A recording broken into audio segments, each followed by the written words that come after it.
Sama-sama warna bendera, nggak ngaruh. Jadi karir ASN itu hanya berdasarkan kompetensi dan kinerja. Pernah dengar ya istilah didik nggak duduk-duduk, duduk nggak didik-didik, Iya, gitu kan? didik. Nah, itu yang membuat orang menjadi frustrasi. Ngapain sih ikut diklat? Nggak ngaruh kok sama karier saya.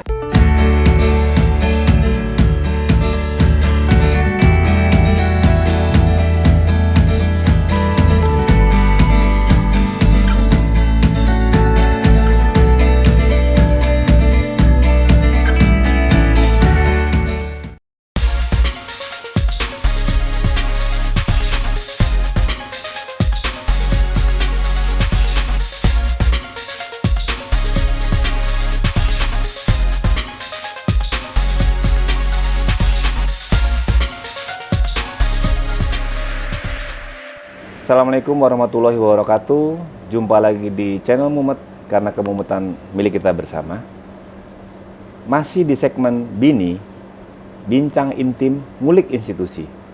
Kali ini kita kedatangan tamu, atau maaf, saya mendatangi tamu saya, yaitu Komisioner KASN, Ibu Sri Hadiati. Assalamualaikum Ibu, apa kabar? Waalaikumsalam warahmatullahi wabarakatuh. Kabar baik. KASN itu apa? Fungsinya seperti apa? Dan bagaimana sih peranan KASN itu dalam meningkatkan kinerja ASN khususnya? Kita akan ulik bersama. Kita akan kupas tuntas bersama, langsung bersama narasumber. Mungkin Ibu bisa jelaskan kepada kita, sejak kapan sih KASN itu berdiri, Bu? Dan untuk apa KASN itu ada, Bu? Silakan, Bu. Mungkin bisa dijelaskan, Bu. Oke.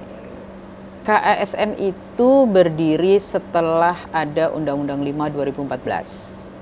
Jadi memang mandat dari undang-undang tersebut harus membentuk KASN sebagai lembaga pengawas. Karena selama ini dengan Undang-Undang Kepegawaian PNS yang lama tidak disebutkan adanya lembaga pengawas. Kalau di Undang-Undang lama itu ada yang disebut di Undang-Undang 4399, memang disebut ada Komisi Kepegawaian Negara. Mungkin karena singkatannya KKN ya, jadi nggak dibentuk. Akhirnya di Undang-Undang 5 ini disebutnya adalah Komisi Aparatur Sipil Negara. Nah, langsung setahun kemudian 2015 itu dibentuklah KASN. Jadi sekarang ini komisioner yang sekarang adalah komisioner periode kedua. Ya, yang pertama 2014 atau 2015 sampai 2019. Tugas utama KASN ini, lembaga pengawas ini, sebagai lembaga yang mengawasi atau menjamin pelaksanaan sistem merit. Sistem merit yang sudah menjadi inti dari pengelolaan manajemen ASN di Republik ini.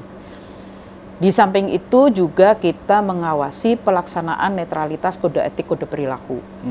Ya, kan kita tahu kalau bicara netralitas itu agak bicara politik ya, agak seru, serem gitu ya. Nah, lembaga ini diberi tugas untuk mengawasi netralitas kode etik, kode perilaku. Yang terakhir, yang sebagai bagian dari sistem merit, KASN juga mengawasi pengisian media. Nah, itu kepengisiannya melalui seleksi terbuka kan. Nah, itu harus diawasi atau harus dikoordinasikan oleh KASN. Intinya itu. Ibu, tadi Ibu menyinggung soal sistem merit. Mungkin banyak rekan-rekan ASN di seluruh Indonesia yang kurang paham, Bu, ya. Iya. Sistem merit itu sebenarnya apa sih, Bu? Dan bagaimana penerapannya dalam ASN sendiri, Bu? Ya, saya tanya dulu nih. Kalau Anda melihat PNS, misalnya di Singapura, di Malaysia, di Eropa, di Australia, di Amerika, gitu gimana tuh PNS-nya? Yang kita tahu sih kalau di luar negeri itu mereka diberikan jabatannya diberikan sesuai dengan kemampuannya, Bu, sesuai dengan kompetensi mereka. Dan mereka juga dibayar dan digaji dengan sesuai dengan kompetensi mereka. Oke. PNS-nya menurut Anda PNS yang seperti apa? PNS yang kita tahu sih kompetensi mereka profesional, Bu. Nah, itu semua didasarkan pada sistem merit. Jadi kalau melihat PNS di luar negeri kok bisa seperti itu kenapa?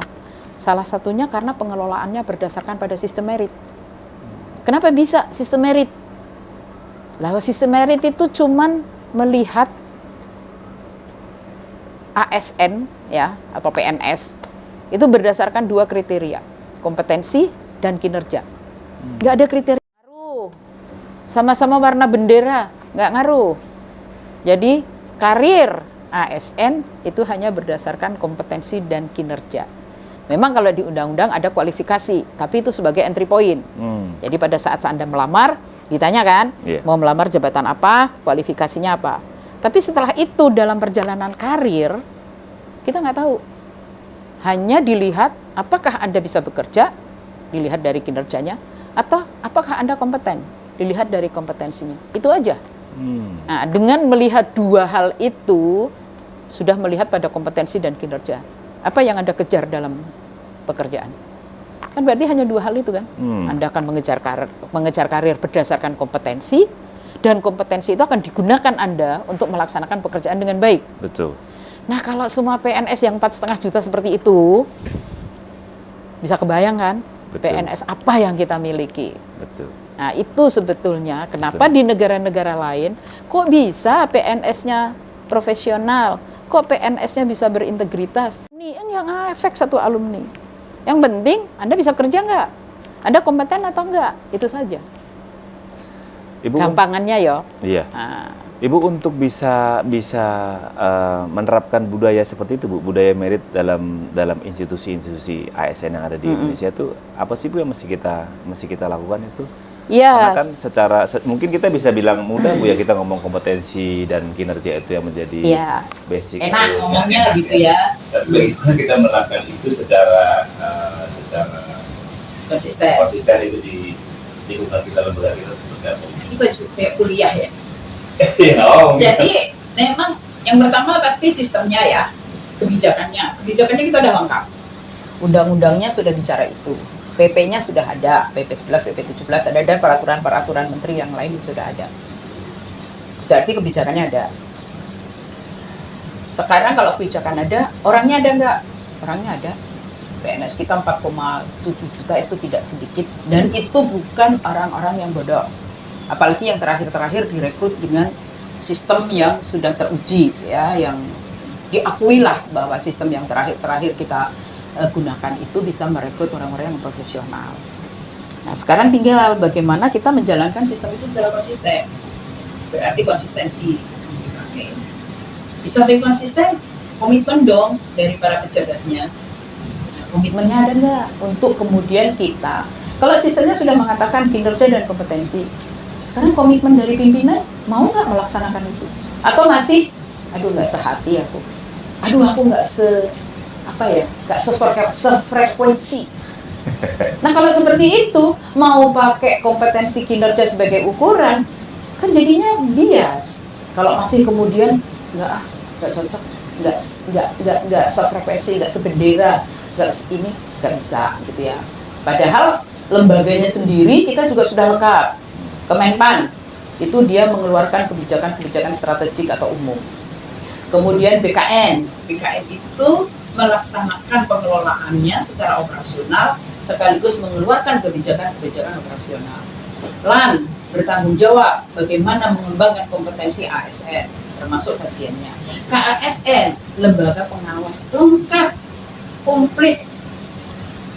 Infrastrukturnya sudah sangat lengkap sebenarnya, Bu, ya? Sudah, infrastrukturnya, lembaganya sudah ada, sistemnya sudah ada, orangnya juga sudah ada. Sekarang tinggal komitmen dan bidding dari pimpinan lembaga. Apakah beliau-beliau itu mau menerapkan sistem merit dengan konsisten, atau kemudian masih ingin bermain-main dengan kewenangannya, dengan kebijakannya, sehingga sistem merit itu hanya lip service. Udah dinilai KSN sistem meritnya baik, tetapi besok ditangkap atau ada OTT gara-gara jual beli jabatan. Lah nggak konsisten. Sudah kita menerapkan sistem merit, sudah keinginannya menerapkan sistem merit, tetapi di dalam prakteknya masih terpengaruh dengan 1-2 hal yang mesti misalnya tadi lah jual beli jabatan kan marak ya. Iya. Itu melanggar, merusak betul sistem merit yang mencoba diterapkan. Ibu mengenai tadi kompetensi dan kinerja tadi, Ya. dari 4,5 juta ASN yang ada di Indonesia, Ya. sebenarnya sumber daya ASN kita tuh mampu nggak sih Bu untuk melaksanakan itu? Bisa nggak minimal setara dengan ASN-ASN di luar negeri yang mungkin sudah sangat profesional itu? Iya, mungkin kita butuh usaha ya, butuh usaha yang lebih gitu. Tapi kalau saya melihat sebetulnya kita mampu, sebetulnya kita bisa gitu ya. Karena selama ini kalau saya melihat, karena saya selama ini kan di lembaga administrasi negara ya, yang berkecimpung di bidang pengembangan kompetensi pendidikan. Nggak ada problem bagi ASN yang ikut diklat dari sisi kompetensinya. Ya. Mereka mampu kok. Mereka juga hasilnya baik. Termasuk kalau kita lihat misalnya ASN yang tugas belajar ke luar negeri. Kegagalan dan kesuksesan banyak kan yang sukses kok. Berarti kan sebetulnya kita ini punya bakat untuk bisa bersaing. Ya. Tapi mungkin karena kemudian sistem yang bagus tadi dikelola dengan tidak komit, dengan tidak konsisten, terjadi banyak bias, banyak pelanggaran di situ ya. Akhirnya orang-orang yang kompeten tadi kebawa ke dalam sistem yang tidak mendukung mereka untuk mengeluarkan kompetensi dan kinerjanya. Kan sering kita bilang lembur sama tidur sama aja kok. Naik pangkat aja, gitu kan? Nah, kalau sudah bicara sistem merit, nggak ada kenaikan pangkat otomatis. Nggak ada. Orang tidak bisa naik pangkat kalau dia tidak berkinerja, kalau dia tidak berkompeten. Jadi nggak ada lagi tuh 4 tahun sekali naik pangkat. Dan buat apa kita ngitung kinerja, ngitung kompetensi kalau 4 tahun sekali naik pangkat? Terus dihapus itu pangkat. Pangkat itu harus mengikuti jabatan. Jadi kalau Anda sekarang harus mengikuti jabatan. Iya, jangan mengikuti orang.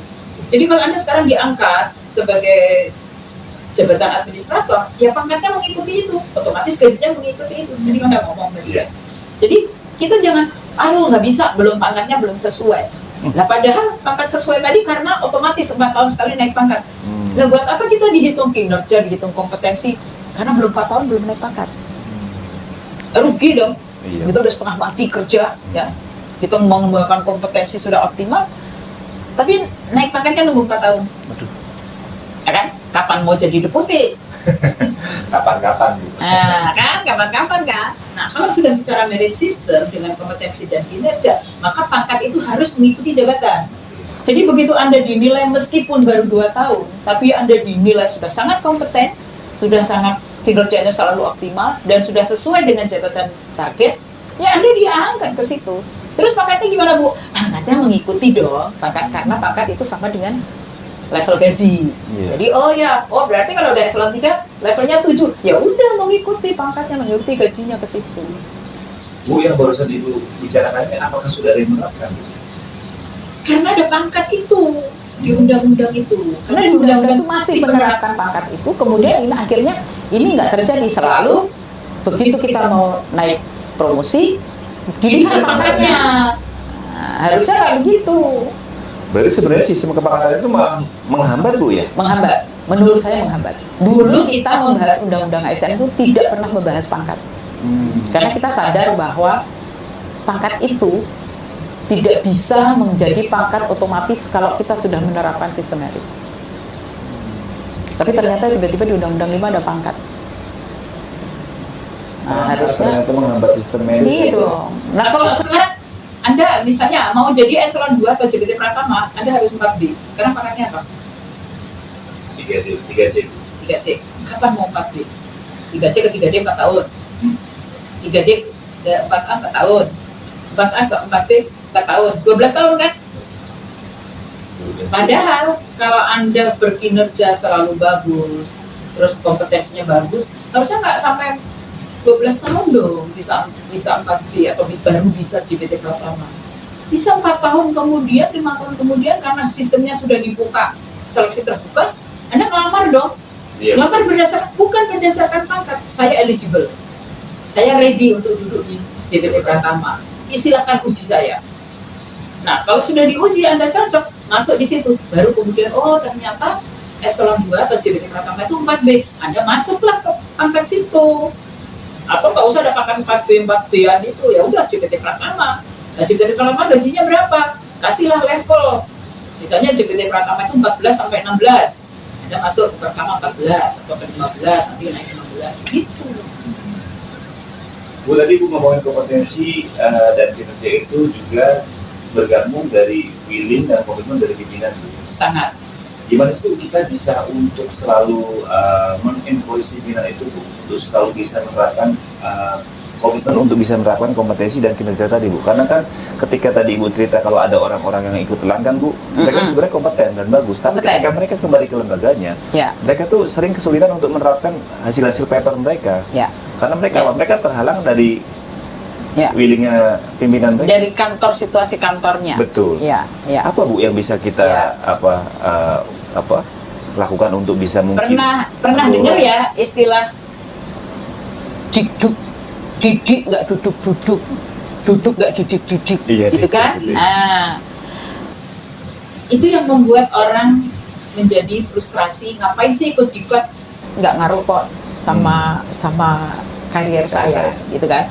Ada yang sudah diklatin tapi nggak duduk jadi pejabat.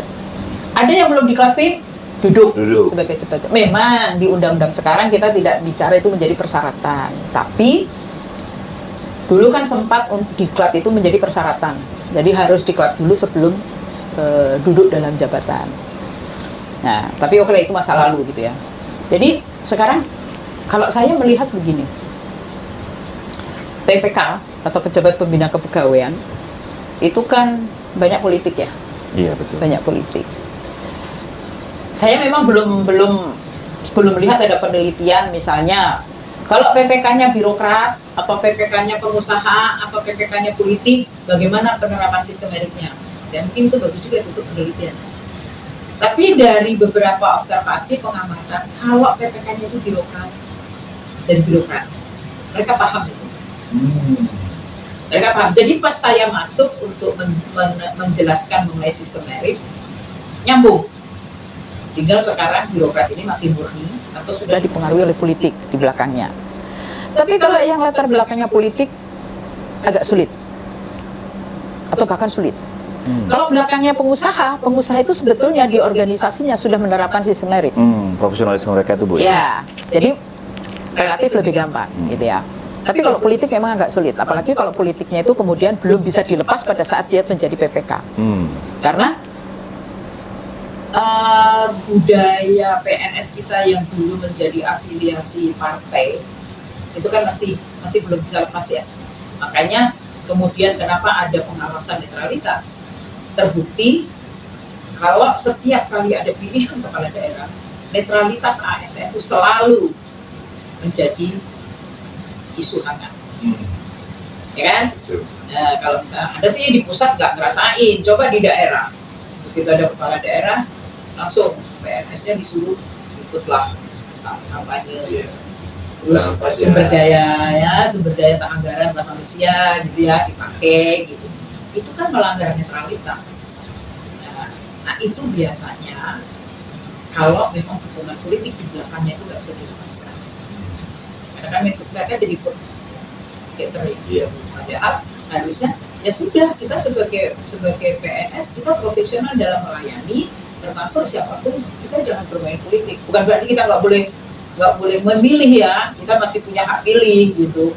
Tapi kita tidak kemudian menggunakan sumber daya negara untuk membantu politik praktis, karena status kita adalah pelayan masyarakat, ASN gitu. Jadi sebetulnya itu bisa terjadi, sistem merit bisa dilaksanakan. Saya yakin kalau memang PPK-nya komitmen di sini, karena memang terbukti beberapa yang kita menilai baik dan mereka komitmen, sistem meritnya berjalan dengan baik.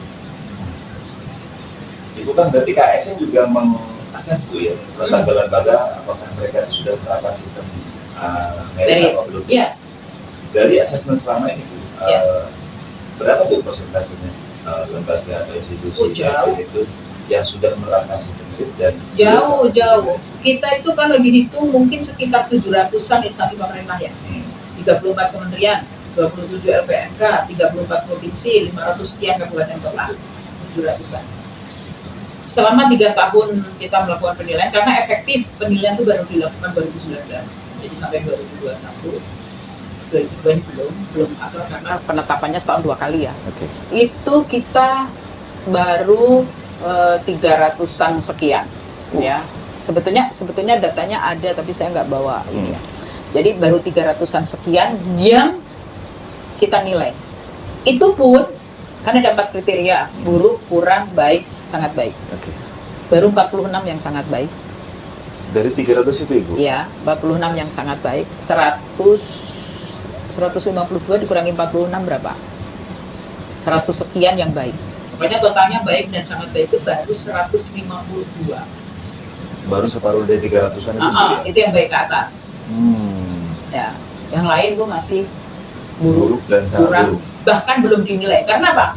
Penilaiannya tuh kita pakai metodenya itu penilaian mandiri, baru kita melakukan klarifikasi. Oke. Nah, penilaian mandiri itu menggunakan aplikasi Si Pintar. Itu mereka mengisi Si Pintar aja belum, padahal sudah dikasih akunnya, sudah dikasih aksesnya, melakukan penilaian aja belum, terutama daerah. Ya mungkin Ada nggak sih Bu tenggat waktu gitu Bu? Kalau saya sudah kasih aplikasi Si Pintar, kamu harus dalam jangka waktu kita belum. Kamu harus sudah kumpulin sama kita gitu nggak ada? Belum, tapi kita punya target. Kita punya target dari RPJMN itu, kita di 2024 nanti KL, kementerian dan lembaga itu 100% sudah harus baik ke atas. Jadi kita yang dinilai oleh Bappenas, oleh pemerintah itu bukan hasil penilaian kita yang semuanya, tapi yang baik ke atas saja. Yang tadi baru 152 itu dari 700-an sekian. Tapi targetnya KL itu harus 100%.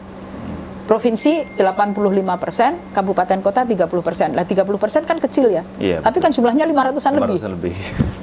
Jadi ya hampir 170 kan kabupaten kota, dan itu harus baik ke atas. Dengan kondisi saat ini di mana PPK itu sangat PPK itu kan mempunyai kewenangan untuk mengangkat, memindahkan, ya, bukan PYB, bukan Sekda, tapi pimpinan lembaga atau gubernur, bupati, wali kota. Nah itu juga yang salah satu faktor yang menghambat pelaksanaan sistem merit. Mungkin ya, karena dulu sempat itu diusulkan. Kalau PPK-nya itu Sekjen atau Sekda, mungkin agak berbeda, karena kan mereka pejabat karir. Betul. Tahu kan, udah kenal lah gitu kan. Sekjen Anda pasti kenal loh pegawai-pegawainya, didudukkan ke bawahannya gitu. Tapi kalau PPK-nya itu dari politik yang baru 5 tahun datang, paling banter 10 tahun, ya mana ngerti, mana kenal lah, atau ngertilah mengenai sistem merit. Karena memang observasi kami, kenapa sistem merit masih sangat lemah, itu karena pemahaman sistem merit sendiri belum merata dimiliki oleh PPK atau pimpinan di instansi pemerintah. Berarti KS sendiri belum melakukan sosialisasi secara menyeluruh Bu ya tentang apa itu sistem merit? Sudah. Jadi tahap kita melakukan pengawasan itu yang pertama pasti sosialisasi. Ya, sosialisasi. Kalau sosialisasi kita menjelaskan. Aku tuh menjelaskan sistem merit sampai udah jelek bahasa Jawa. Setiap ngomong sistem merit begini nih udah sampai 2 jam aku ngomong gitu ya. Sosialisasi itu mesti awal step kita untuk melakukan pengawasan. Kemudian habis itu ada audiensi. Audiensi itu ya setelah sosialisasi kita dekati lagi, kita berikan akun Si Pintar gitu kan. Kemudian mereka nanti step ketiga mereka mengisi Si Pintar, kemudian kita lakukan step keempat, kita lakukan klarifikasi, verifikasi, kemudian kita setelah itu kita lakukan misalnya coaching atau mentoring dari beberapa hal dari aspek sistem merit itu, baru nanti kita lakukan penetapan. Nah, penetapannya itu setahun 2 kali, semester 1, semester 2. Ini nanti semester 1 bulan Juli, ini kita akan menetapkan lagi berapa instansi yang sudah mendapatkan sistem merit. Itu pun nanti kita evaluasi 2 tahun sekali, karena ya itu tadi bagus kan dokumennya, implementasinya play-out gitu, OTT karena jual beli jabatan. Nah, Ibu tadi kan Ibu bilang bahwa sistem merit itu asesmennya setiap 1 semester Bu ya? Penilaiannya, penetapan penilaian. Itu hasil penilaian penetapan itu diteruskan nggak sih Bu ke lembaga yang bersangkutan? Loh, kita pakai pemberian pemberian penghargaan Seperti besar-besaran. WTP itu seperti itu. Iya. Oh. Kemarin kita lakukan terakhir di Surabaya, besar banget, bangga banget, semua pada pamer gitu. Dan ada peringatan gitu juga, Bu.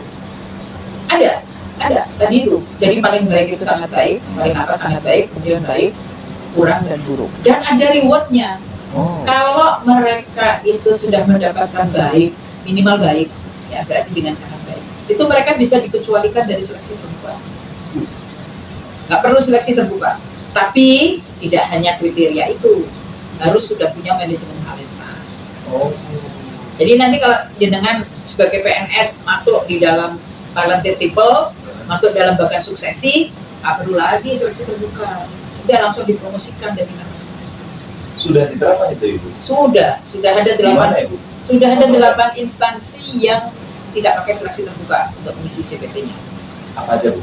Keuangan, PUPR, KKP, Kumham kementeriannya, LPK-nya, Plan, BPOM, BPPT kalau nggak salah. Provinsinya Jawa Barat. Kabupatennya, kotanya Sumedang, Kabupaten Sumedang, Kota Tangerang, Kota Bandung. Nah, itu dia sudah menerapkan manajemen talenta, tapi di level JPT Pratama, karena seleksi terbuka kan di JPT Pratama ya, Iya. JPT Pratama, JPT Madya gitu. Di bawahnya belum ya, kalau itu? Di bawahnya masih didesain, karena nggak gampang kan, ya sebetulnya sih kalau willingnya ada sih gampang sih, orang instrumennya udah ada. Iya. Ibu, tadi saya mau balik lagi bahas detail soal apa namanya, komitmen dan willingness dari pimpinan tadi. Ya. Apa sih, Bu, yang bisa diperankan KSN? Jadi istilahnya gini, Bu, kan ada pegawai-pegawai di lembaga atau institusi itu kan, Bu, merasa bahwa dia punya kompetensi, tapi kok kayaknya budaya di lembaga tersebut tuh masih menganut model-model ASN zaman dulu yang dimana kalau dia mau naikin orang tuh mesti pakai suka dan nggak suka, pakai gerbong kedaerahan, gerbong apa namanya alumni. Gimana sih, Bu, yang bisa diperankan oleh KSN itu supaya hal semacam itu tuh benar-benar bisa dihapuskan, Bu? Karena kan mungkin KSN kan memang di luar dari lembaga atau institusi tersebut. Pemerintah. Tapi kan dia punya kewenangan untuk menilai masalah merit itu tadi. Ya. Apa, Bu, yang bisa diperankan? Ya, sebetulnya ini tidak bisa ya sendirian KSN ya. Seperti tadi saya bilang, kan ada lembaga-lembaga penanggung jawab manajemen ASN, Kemenpan, BKN, LAN, KSN ya. Nah, ini mestinya harus bersama-sama lah, karena ini tadi pengeluar kebijakan strategik. Kebijakannya harus valid dong, jangan setiap kali ganti gitu, jangan trial and error. Tapi buatlah kebijakan yang minimal bisa berjangka menengah lah. Jadi yang penerapannya itu nanti nggak bingung gitu. Baru belum diterapkan udah ganti lagi kebijakan. Nah, BKN sama LAN sebagai pengeluar, sebagai regulator kebijakan operasional kan harus mengacu pada kebijakan strategik tadi. Dia punya fungsi pembinaan juga. Bina dong lembaga-lembaga itu. KSN itu di belakang pengawas gitu kan. Nah, ini kalau kerjasama itu saya rasa juga jadi dari sisi pembinaannya, fasilitasinya ada, dari sisi pengawasannya juga beri kami itu kewenangan eksekusi. Kalau selama ini kami hanya rekomendasi. Nah, rekomendasi kalau dituruti alhamdulillah, kalau enggak ya syukurilah gitu kan. Nah, ini yang nggak boleh. Harusnya kita juga punya kewenangan kalau kamu tidak menerapkan rekomendasi ini, apa sanksinya gitu. Tapi kita juga nggak hilang akal, meskipun kita tidak eksekutor, kita kerjasama dengan BKN. Misalnya Anda tidak sebagai PPK tidak melaksanakan rekomendasi KSN, saya ngomong sama BKN, tolong blokir itu urusan kepegawaian. Blokir sama BKN. Jadi sekarang sudah dilakukan itu, Bu? Sudah dilakukan. Jadi sekarang tingkat kepatuhannya meningkat. Tingkat kepatuhan untuk penerapan rekomendasi meningkat. Tapi masih ada juga yang nekat-nekat gitu kan, yang PPK-nya nggak peduli, lu udah diurus apa-apa gitu kan, nggak diterapkan itu rekomendasi itu banyak. Nah, kemarin kan sempat ya gara-gara kita dianggap terlalu galak atau terlalu sadis gitu ya, terlalu mengganggu. Namanya siapa sih yang suka lembaga pengawas? Nah, kan sempat dengar toh KSN mau dihapuskan. Betul. Nah, itu kan karena tadi tuh PPK ngapain sih ini? Ya, aku mau milih orang suka-suka dong, kan saya user Saya bisa milih hati ini siapa jadi anak buah saya. Betul. Disemprit kan sama KSN, dianggap mengganggu kan. Nah, muncullah kemudian isu itu, usin aja itu daripada mengganggu. Sebetulnya kita tuh tidak mengganggu, keberadaan KSN itu melindungi dua pihak. Satu, melindungi PPK dari berbuat sewenang-wenang. Kamu tuh loh, jangan berbuat sewenang-wenang, ada rambu-rambunya. Kalau kamu ikutin rambu-rambu ini, selamat. Satu, melindungi ASN dari perbuatan sewenang-wenang PPK. Jadi sebetulnya jangan dianggap sebagai pengganggu. Kita ini menjaga agar PPK berjalan di relnya. Jangan melenceng. Kalau melenceng disemprit, kalau melenceng melanggar undang-undang. Nah, satu sisi, kalau ternyata dia melanggar undang-undang atau melenceng ya, ASN-nya kita lindungi. Nah, kita sudah berhasil mengembalikan hampir 400 ASN ke jabatan semula gara-gara dicopot tanpa evaluasi. Berarti tadi kan Ibu bilang walaupun rekomendasi nggak punya, tapi Ibu nggak hilang akal dengan menggandeng BKN. Berarti itu juga bisa dilakukan Bu ya. Misalnya Ibu punya satu forum bersama dengan Menpan dan iya. Nah, iya. Hanya kan eksekusinya kan di BKN. Menpan kan juga nggak eksekusi kan. Menpan kan regulator. Jadi kita sedang menggandeng BPK juga Kementerian Keuangan gitu ya. Tapi Bawaslu kita sudah menggandeng Bawaslu untuk netralitas. Jadi nanti Bawaslu yang ASN diserahkan kepada KSN, yang pelanggar netralitas ASN itu diserahkan kepada KASN. Kita berikan rekomendasi, kita blokir kalau tidak dilaksanakan rekomendasinya. Sebetulnya kita sedang mengusahakan juga dengan BPK dan Keuangan. Paling tidak ada punishment dari aspek keuangan juga dari aspek akuntabilitasnya dari BPK gitu. Itu kita sudah mengusahakan. BPK sudah oke, kita mungkin nanti juga akan dengan MOU gitu ya. Karena kita nggak punya tangan untuk mengeksekusi, kita hanya rekomendasi. Ibu, tadi kita bicara soal bagaimana KSN itu mengencourage para PPK supaya melakukan Sistem merit tadi. ya. Tadi kita juga bicara soal bagaimana Ibu KSN itu menggandeng BKN agar dalam tanda kutip menyemprit mungkin. Ya. Ada lagi nggak sih Bu cara supaya mungkin bisa mengencourage tadi PPK yang tidak mau melaksanakan sistem merit tadi Bu, yang mungkin bersifat lebih mengikat gitu Bu? Ya. Sebetulnya ada satu pasal yang itu bisa digunakan untuk untuk bukan hanya menyemprit ya, tapi untuk memberikan punishment kepada PPK.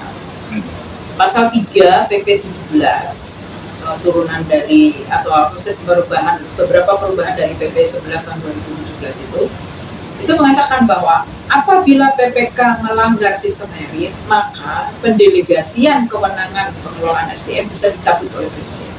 Jadi mereka PPK itu mempunyai kewenangan mengangkat, memindahkan, mencopot jabatan itu kan sebetulnya pelimpahan kewenangan dari Presiden. Nah, jadi Presiden boleh dong menarik kewenangan itu, ya kan? Karena delegasi kan bisa aja ditarik. Nah, salah satu syaratnya adalah kalau dia melanggar sistem merit. Jadi kalau misalnya terjadi pelanggaran sistem merit, pencopotan tanpa reserve, tanpa penilaian dan sebagainya, gitu, tiba-tiba dicopotin aja tuh. Ada tuh bupati yang tiba-tiba hari ini melantik 230 orang tanpa penilaian. Bayangin dari eselon 4 sampai eselon 2 semua diganti. Nah, ini sebetulnya pasal 3 ini bisa dipakai karena kalau PPK tidak diberi kewenangan mengangkat, memindahkan dan mencopot, itu kan salah satu kewenangan yang sangat disukai oleh PPK. Nah, kalau dia nggak punya kewenangan untuk mengangkat itu kan dia kayak ompong kan. Padahal sebetulnya bagus sekali karena apa? Dia bisa berkonsentrasi terhadap pencapaian visi-misi daerah atau organisasinya. Serahkan urusan kepegawaian kepada PYB, Sekjen atau Sekda. Saya kemarin kampanye menjanjikan ini kepada masyarakat. Saya akan capai itu, saya akan fokus di situ. Bisa kepilih lagi toh. Urusan SDM gimana? Urusan SDM saya serahkan kepada Sekda. Selesai, enak. Tapi kan selama ini justru urusan itu yang dipegang sama dia, karena jadi senjata dia. Lo nggak manut, tak copot. Jadi dan sebagai jalan juga Bu ya untuk jual beli jabatan Bu. Itu dia, karena kan sistem politik Anda mau jadi bupati kan mahal ongkosnya. Gaji Bupati bupati berapa sih? Nggak cukup. Jadi 5 tahun dengan gaji bupati modal nggak ketutup. Nah, akhirnya ya udah cari-cari celah kan jual beli jabatan. Tapi kalau misalnya itu menjadi kewenangan sekda yang pejabat karir, kan BPK nggak bisa bermain di situ. Pertanyaannya, apakah sudah pernah ada Bu yang terjadi pasal itu? Enggak, asal itu nggak ada operasionalnya. Nggak ada juga Mekanismenya belum ada. Belum Bagaimana? Iya. Bagaimana sih apa yang disebut dengan kriteria melanggar sistem merit? Kan harus dijelaskan, harus ada petunjuk operasionalnya dong. Terus bagaimana presiden itu menarik pendelegasian tadi? Apakah presiden langsung atau didelegasikan kepada Menpan? Itu yang belum secara spesifik ada di dalam pasal itu, sehingga ya sudah pasal itu bunyi pasal aja, ompong. hanya pasal ngambang aja. Iya, padahal itu pasal bagus banget untuk memaksa instansi pemerintah menerapkan sistem merit dengan konsisten. Tapi nggak takut kalau kewenangan itu dicabut. Iya. Ya, akhirnya kan mereka akan serius. Oke lah, saya nggak akan melanggar sistem merit daripada kewenangan saya dicabut. Ya, tapi karena kewenangan itu nggak dicabut, belum ada mekanismenya, ya pelanggaran banyak terjadi. Laporan di KSN itu tentang pelanggaran itu, tentang yang dicopot sekda, dicopot bupati, wali kota, gubernur gitu kan, banyak pegawai tiba-tiba dinonjolkan, banyak ini. Ibu tadi ngomongin pelanggaran. Kalau mau ngelapor gimana sih caranya, mekanismenya? Gampang, bisa lisan datang ke KSN atau tulis surat. Pokoknya setiap laporan pasti akan kita TR. Apa bisa lewat ada situsnya? Ada lapor bisa pakai webnya KSN, ada. Buka aja web KSN, itu ada situ. Ada tuh, jadi Ada lapor ya. Dan Ya nggak perlu datang langsung aja tulis sih, tapi tolong disebutkan lengkap ya siapa pelapor, jadi bukan sudah pakai ya. Siapa pelapornya, kasusnya apa, data-data bukunya apa, ada, itu pasti kita TR.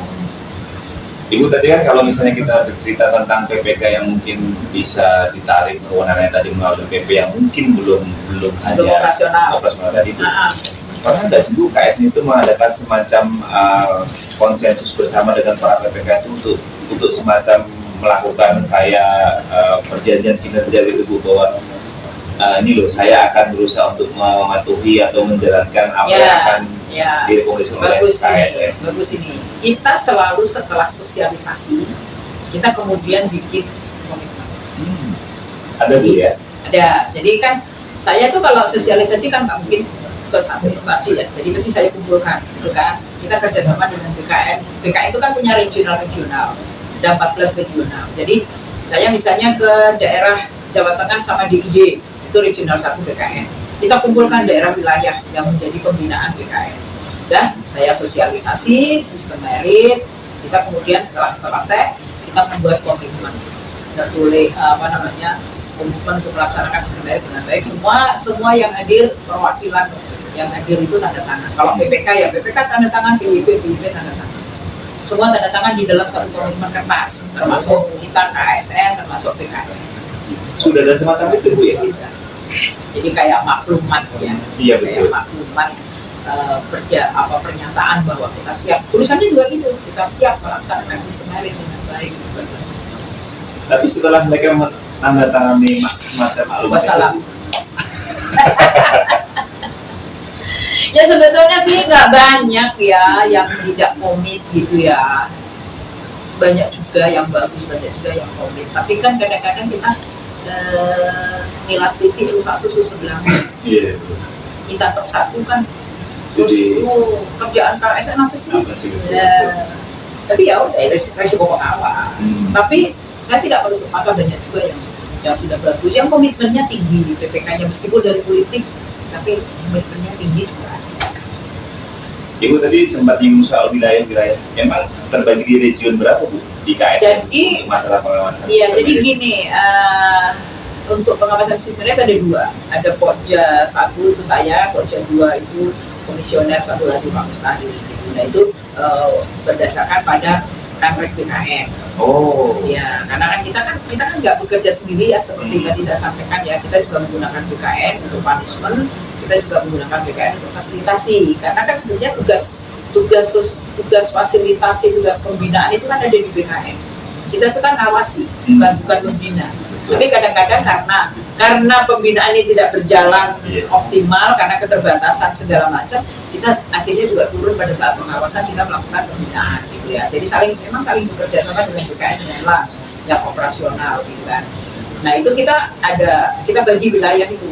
Jadi ada 14 kampret yang saya tunjuk, Pak Mustaris tunjuk, seperti saya Papua Barat, Bali gitu kan, kemudian Kalimantan, Jawa Tengah, Jawa Timur dan sebagainya. Tapi dalam kerja-kerjanya KSN ini tidak overlap kewenangan dengan BKN Bu ya? Kalau pengawasan nggak ada sih ada overlapnya juga, karena di BKN itu ada Deputi Pengawasan dan Pengendalian NSPK, ya, norma standar prosedur kriteria. Nah sebetulnya yang diawasi BKN NSPK itu kan juga aspek-aspek sistem merit. Ya. Jadi ya sebetulnya sih ada itu overlap. Jadi kadang-kadang yang kita awasi itu, apalagi sekarang kan BKN itu membuat indeks NSPK. Nah isinya variabel di indeks NSPK itu ya sama dengan indeks sistem merit. Gitu. Jadi kadang-kadang kemarin udah datang dari BKN, sekarang datang lagi dari KSN. Tapi yang memberikan kriteria untuk kemudian pengecualian seperti itu kan KSN. Ibu terakhir, dalam visi KSN itu butuh berapa lama lagi sih Bu agar bisa sistem merit ini benar-benar bisa dilakukan dan diterapkan di lembaga-lembaga ASN ini? Ya, sebetulnya ini bukan target yang kemudian begitu sudah diterapkan selesai ya. Karena seperti tadi saya sampaikan di Amerika itu US Pendelton itu 1778. Ya, jadi zaman waktu itu, kemudian sampai di Eropa juga, di Australia itu juga sekarang sedang masih bekerja dengan sistem itu. Jadi ini sistem yang sampai saat ini belum ada sistem lain yang mengatakan bahwa ada sistem lain yang bisa menggantikan sistem merit.